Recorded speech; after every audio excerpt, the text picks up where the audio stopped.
Today's video, today's insight, I'm recording in the Ugdat Aza army base, which actually borders with Gaza. The fence is right behind me. This is the fence where tragically on October 7th, Hamas terrorists came in and massacred many soldiers on this base.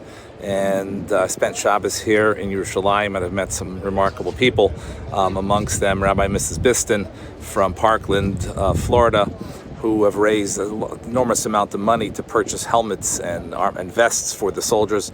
And then I also spent a lot of time with Daniel Elif, who's an alumnus of Yeshiva, who Dan's Deals, who since October 7th has been raising money on Dan's Deals in order to purchase, at this point, I think 1,800 tefillin, many of them going to soldiers, and he partnered with a shliach in Tzfas named Rabbi Kuti, and the work that they have done in giving out tefillin and 22,000 pairs of tzitzis, and they've printed 18,000 Tanyas. A lot of soldiers are learning Tanya because they have some downtime after they come out of Gaza and they're on this base.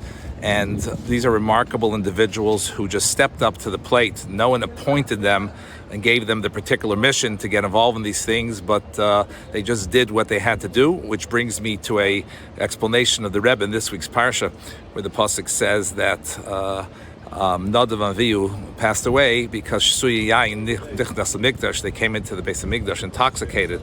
And the obvious question is the prohibition of not drinking before going into the Beis Hamikdash is only later. So why is it that Nadav and Avihu were punished for this Aveira?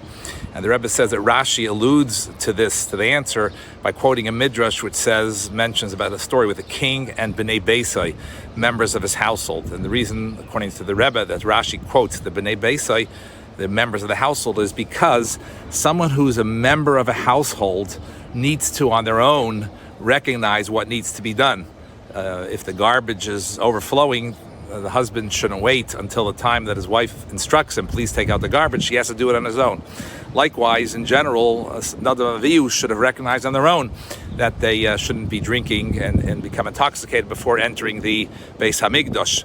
And these individuals I've spent this weekend with are individuals who no one appointed them to raise this money and provide the helmets and the tefillin or the tzitzis or whatever. They're just individuals who stepped up to the plate, and that's what I'm finding in Eretz Yisrael in general. So many people have recognized that we all have to participate in helping and inspiring and doing whatever we can to help Klal Yisrael win this war, which they will, Emir Hashem, B'Karev Mamash. Have a wonderful Shabbos.